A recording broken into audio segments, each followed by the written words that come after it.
এই বছর অর্থাৎ ২০২৫ সালে শ্রাবণ মাস সবথেকে গুরুত্বপূর্ণ এবং মাহাত্ম্যপূর্ণ। কারণ বন্ধুরা, এই বছর শ্রাবণ মাসে অনুষ্ঠিত হতে চলেছে সবথেকে গুরুত্বপূর্ণ কিছু উৎসব, যেমন বন্ধুরা মা মনসার পূজা, অষ্টনাগ পূজা, রাখি পূর্ণিমা। পাশাপাশি বন্ধুরা এই বছরে শ্রাবণ মাসেই অনুষ্ঠিত হতে চলেছে শ্রীকৃষ্ণের জন্মতিথি অর্থাৎ বন্ধুরা জন্মাষ্টমী। শ্রাবণ মাসের আগমন মানেই ভক্তিভাবে গড়ে ওঠা ভক্তের বেলপাতা হাতে ছুটে চলা মহাদেবের পায়ে আশ্রয় নিতে। শ্রাবণ মাসে বৃষ্টির প্রতিটি ফোঁটা যেন গঙ্গা জলের মতোই পবিত্র, আর সেই ধারায় মহাদেবকে স্নান করিয়ে ভক্তেরা খুঁজে পান আত্মশুদ্ধির পথ। পবিত্র এই শ্রাবণ মাসে কিছু খাবার খাওয়া যেমন জীবনের পক্ষে খুবই ভালো বলে বিবেচিত, তেমনি বন্ধুরা কিছু খাবার এই সময় এড়িয়েই চলা উচিত। বিশেষ করে শ্রাবণ মাসে ভুলেও খাবেন না এই তিনটি সবজি।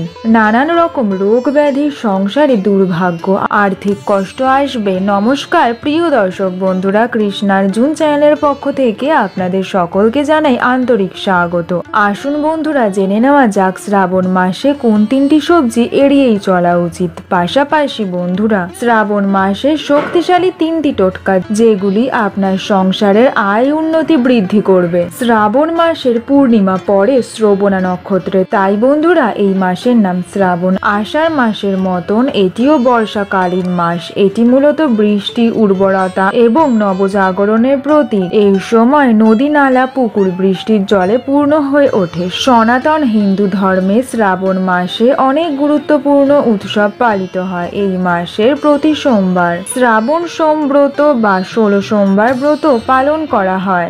ভক্তেরা এই দিন উপবাস রেখে শিবের মাথায় গঙ্গা জল, দুধ, বেলপাতা, আকন্দ ফুল ইত্যাদি নিবেদন করেন। অনেক ভক্ত এই সময় বাঁক কাঁধে পায়ে হেঁটে তারকেশ্বরের শিব মন্দিরে গিয়ে মহাদেবের মাথায় জল ঢালেন। শাস্ত্র অনুযায়ী এই মাসেই পালিত হয় কনিকা একাদশী এবং পুত্রদা একাদশী। জ্যোতিষ শাস্ত্র মতে শনি দোষ, বাস্তু দোষ এবং দান করার জন্য শ্রাবণ মাস বিশেষভাবেই উল্লেখযোগ্য। শ্রাবণ মাসে কিছু সবজি আছে যেগুলি আপনারা যদি ভুল করে খেয়ে ফেলেন তাহলে বন্ধুরা বিবিধ কারণে ঘরে বাইরে লেগে থাকবে অশান্তি, ব্যবসা এবং চাকরির জায়গায় তৈরি হবে নানান বাধা।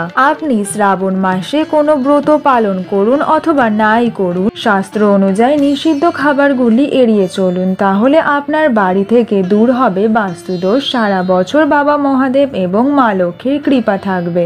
আপনি এবং আপনার পরিবার থাকবেন সুরক্ষিত। শ্রাবণ মাস বাংলার বছরের চতুর্থ মাস এবং এটি বর্ষার সময়। পরিবেশে এই সময় আর্দ্রতা খুব বেশি থাকে, সেই কারণেই শ্রাবণ মাসে নানান অসুখ ছড়িয়ে পড়ে। এই সময় চেষ্টা করবেন রোজ স্নান করতে এবং স্নানের জলে মিশিয়ে নেবেন সামান্য একটু হলুদ এবং নিম পাতা। এতে আপনার রোগ ব্যাধি হওয়ার সম্ভাবনা থাকবে না। এই সময় ভেজা জামা কাপড় পরবেন না। আদা, তুলসী দেওয়া পানীয় এই সময় আপনি খেতে পারেন। ফোটানো বা ফিল্টার করা জল এই সময় খান। শ্রাবণ মাস ধর্মীয়ভাবে অত্যন্ত তাৎপর্যপূর্ণ এবং এই মাসে বিভিন্ন ধর্ম এবং সম্প্রদায়ের নানান আচার অনুষ্ঠান পালিত হয়। বন্ধুরা শ্রাবণ মাসে নিষিদ্ধ সবজিগুলির মধ্যে প্রথম হলো মেথি শাক। এই সময় বাড়িতে কখনোই মেথি শাক রান্না করবেন না। আপনি এবং আপনার পরিবারের কেউই এই মাসে মেথি শাক দিয়ে তৈরি কোনো খাবার খাবেন না। বৈজ্ঞানিক মতে বৃষ্টির সময় মেথি শাকে অনেক কীট বা রোগ জীবাণু থাকে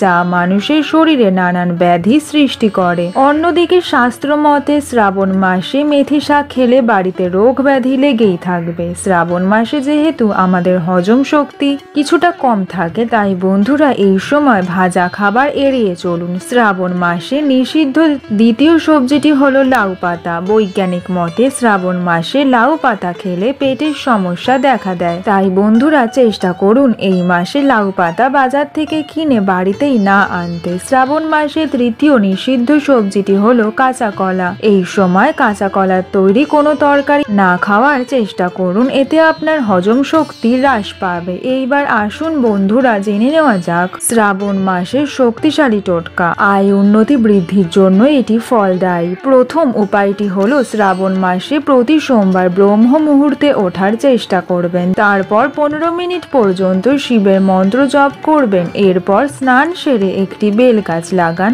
আপনি যদি বেল গাছের চারা না লাগাতে পারেন তবে বেল গাছে জল দিন, এতে মহাদেব প্রসন্ন হন। মহাদেব যার ওপর প্রসন্ন থাকেন সেই ব্যক্তি সব ক্ষেত্রেই বিজয়ী হন। দ্বিতীয় টোটকা হলো এই মাসে যে কোনো সোমবার বেলা 12টার আগে কালো তিল এবং চাল শিব মন্দিরে নিয়ে যান। শাস্ত্র মতে কালো তিল এবং চাল শিবলিঙ্গ অর্পণ করলে ঋণ এবং দারিদ্রতা দূর হয়। তৃতীয় টোটকা হলো আপনারা যদি জমি বাড়ি সংক্রান্ত ঝামেলায় থাকেন তাহলে নাগ পঞ্চমীর দিন দুধ এবং চাল অর্পণ করুন, এতে আপনার ভাগ্য ফিরবে। প্রিয় দর্শক বন্ধুরা, ভিডিও সংক্রান্ত আপনাদের যদি কিছু জানার থাকে কমেন্ট সেকশনে আমাকে অবশ্যই জানান। ভিডিওটি যদি আপনাদের উপকারী মনে হয় লাইক শেয়ার সাবস্ক্রাইব করুন।